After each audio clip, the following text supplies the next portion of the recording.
and welcome back to my new series called Keeping It Clean, where I break down all the aspects of what really creates paint department rework, the main sources of dirt and contamination, how to minimize them, and the real costs of rework from all perspectives. And lastly, what a good preventative maintenance program has on reducing repaints and extending the life cycle of booth equipment, all captured in short, bite-sized episodes. This week we reveal the key to reducing those painful costs of rework by minimizing the amount of contamination we allow into our paint booth environment and paintwork to begin with, by implementing not only an equipment preventative maintenance program, but better spray booth hygiene and pre-paint practices that'll guarantee cleaner outcomes. Now, you've heard the old saying, an ounce of prevention is better than a pound of cure, right? Well, this episode truly drives that message home.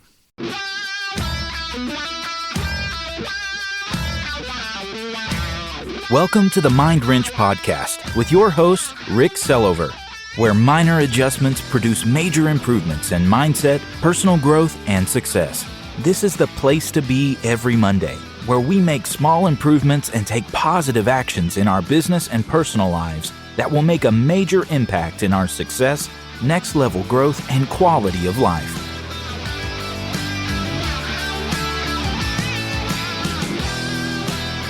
Hey, what's up, everybody? Welcome to the Mind Wrench Podcast. I'm your host, Rick Sellover. Thanks so much for stopping in. If you're a returning listener and haven't done so already, please take a minute and click the follow or subscribe button, and then rate and review the show.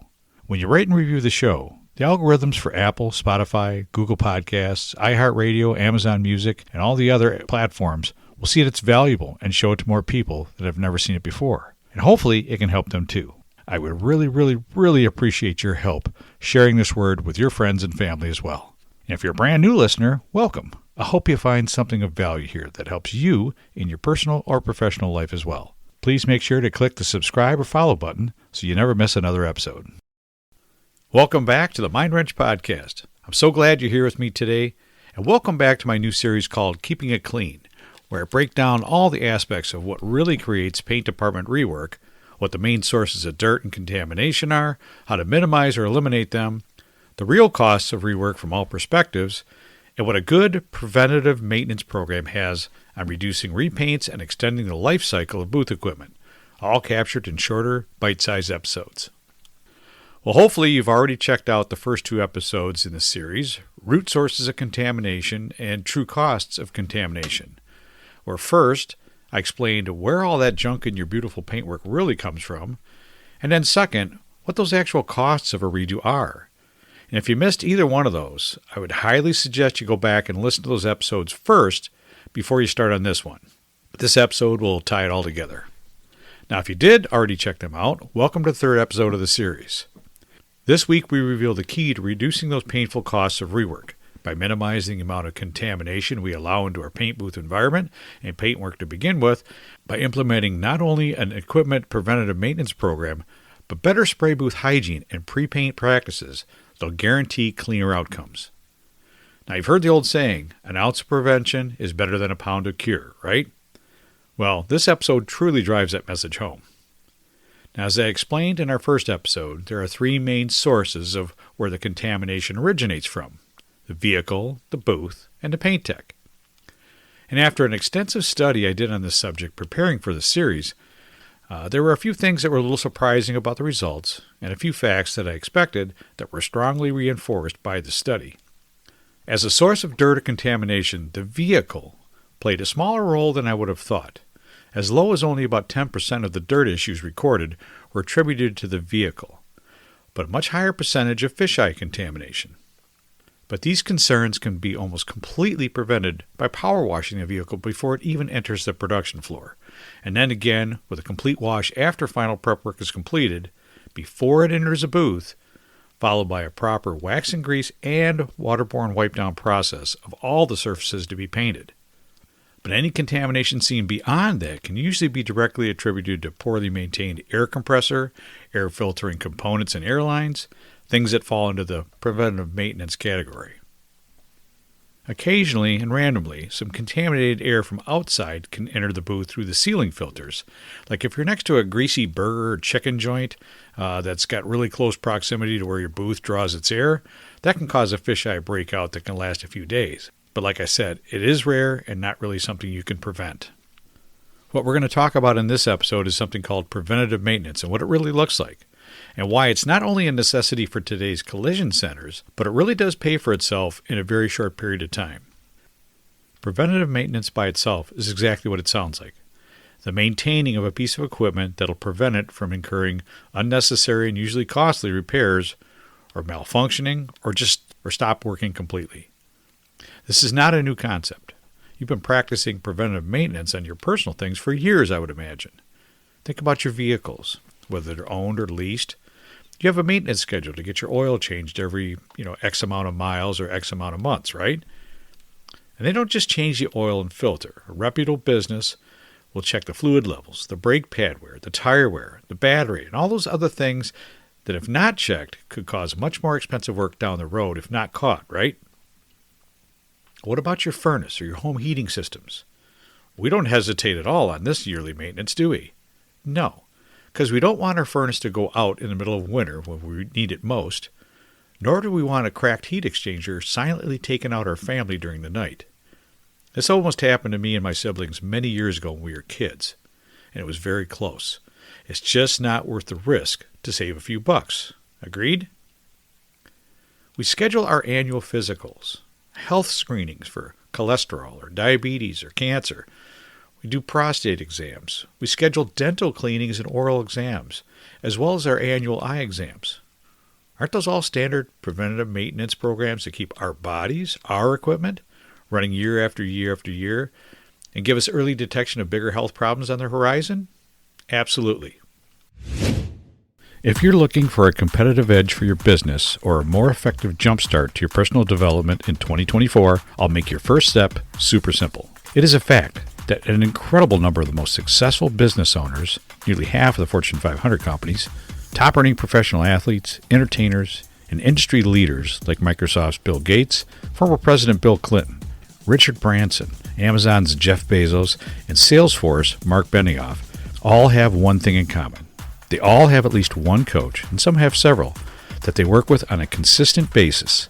Someone that helps guide, mentor, and support them, challenge them, help them set and achieve goals that move them forward, and then hold them accountable to follow through, driving personal and professional growth. Working with a coach has many substantial benefits. Just for an example, 80% of coaching clients report improved self-esteem or self-confidence thanks to coaching. 99% of individuals and companies that hire a coach report being very satisfied, and 96% would do it again. If deep down, you know it's time to make those improvements in your business or your personal life that you've kicked down the road year after year, if you're tired of knowing there's a better version of you waiting to shine, but unsure of how to bring that version to light, if you're tired of wanting to enjoy a more successful business, but not sure how to start, and if you don't want to go another 12 months without better results, but you don't want to go it alone, then take the first step. It's super simple. Sometimes talking to the right person can make all the difference. Go to www.ricksillover.com/contact, and I'll set you up with a free consultation call with me to see if one-on-one coaching is right for you. Then why do so many collision shop owners hesitate when it comes to committing to a preventative maintenance program for their most expensive pieces of equipment in the shop? Just for reference, today's booth equipment can cost anywhere from $100,000 to $250,000 for a quality proven piece of equipment.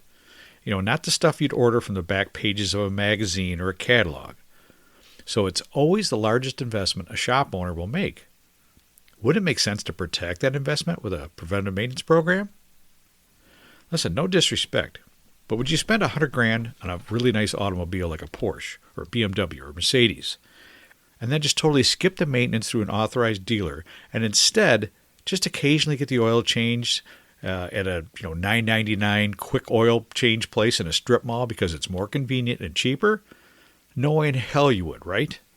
As I mentioned in my previous episodes in this series, I've personally worked with hundreds of shops over my career, and you'd be amazed at the number of booths out there, even 1 or 2 year old booths, that go unprotected, uncared for, and unmaintained month after month after month, eroding the lifespan of the motor, the bearings, the electrical controls, and the other main components of the booth, until one day something just stops working or malfunctions.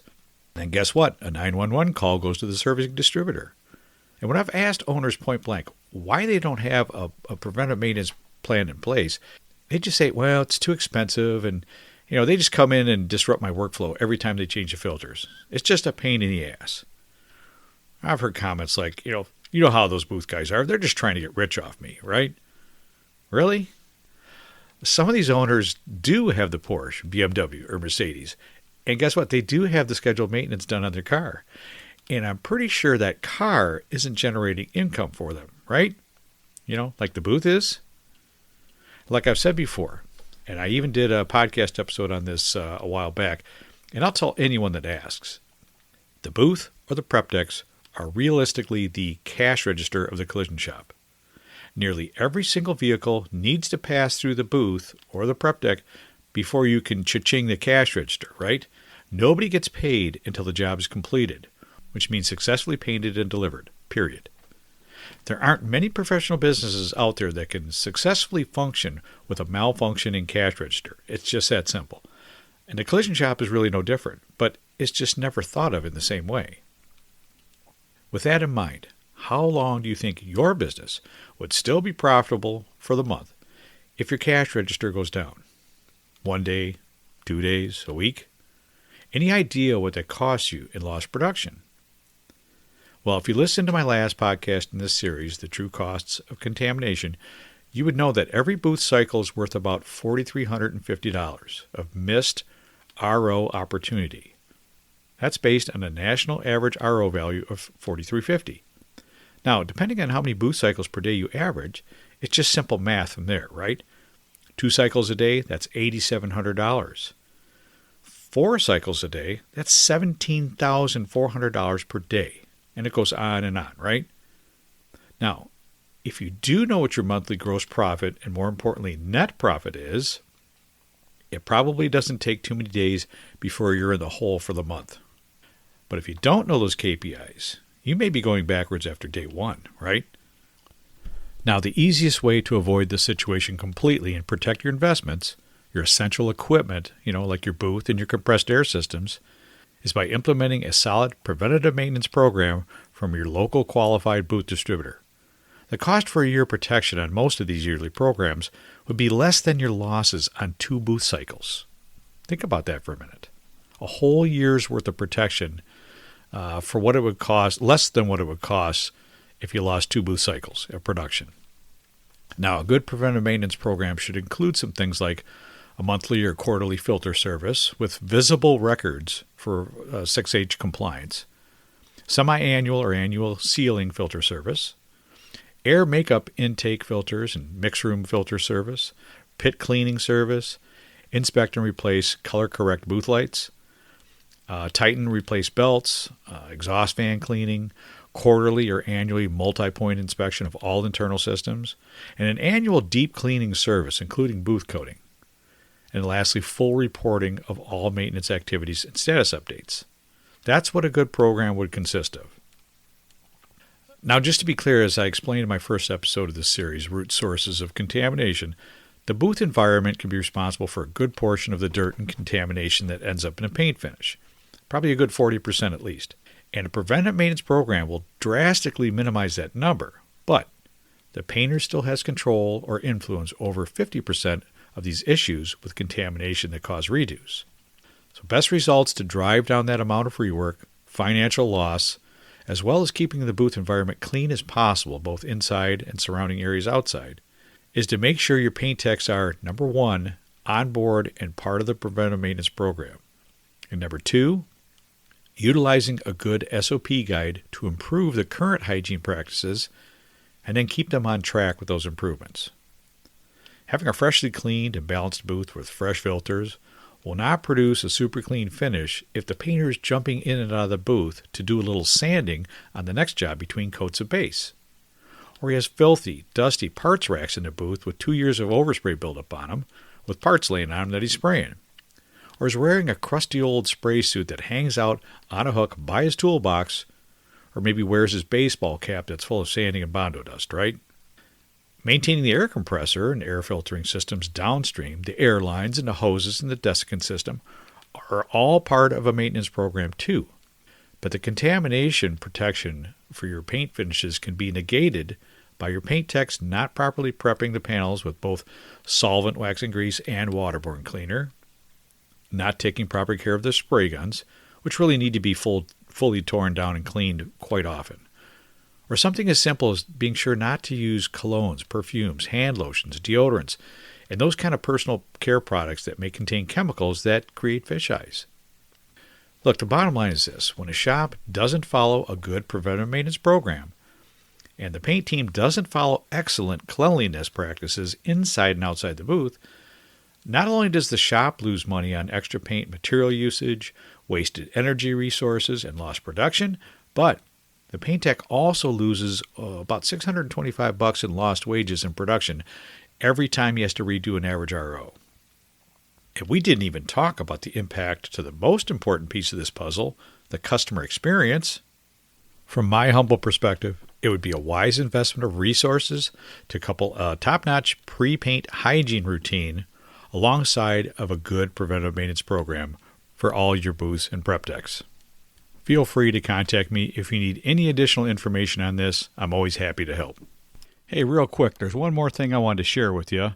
If you're looking for a really good video that shows you from start to finish how to get a car properly prepped, get your booth ready, and successfully spray a job with very minimal dust, dirt, or any paint surface issues, I'll invite you to check out this video done by Gary Sobry, an instructor at Washtenaw Community College in Ypsilanti, Michigan. Gary was the guy that gave me my shot at being a refinish instructor there for several semesters. Anyways, Gary has started a podcast himself called Refinish Media, and he's been posting some fantastic videos and some how-tos and done some interviews with some really good guests. So I want you to check out this video. It's about 28 minutes long, but it's really probably one of the most comprehensive guides to really getting a job from start to finish through the booth with fantastic results. So I'll put the link in the show notes. Go check it out. Well, that's a wrap on my 3-part series, Keeping It Clean. Hopefully, if you listen to all 3 episodes, you now have a solid, comprehensive understanding of where all that dirt and contamination comes from in your paint jobs, how to eliminate or at least minimize it at each root source, as well as what the actual cost of rework is, how it financially impacts not only the shop owner, but the paint techs as well. Capping it off today with explaining exactly what preventive maintenance is, why it's important to not only producing cleaner paintwork, but extending your equipment's useful lifespan. Coupled with improvements in your paint department's pre-paint process, can really turn your booth into more of a clean room that's capable of producing car after car after car for years to come without the money-wasting hassle of redos. Well, that's all I had for you today. Thanks again for tuning in. I really appreciate your support, and I hope you have a great week. I can always be reached at www.ricksillover.com, where you can find all my social media links, podcast episodes, blog posts, and much more.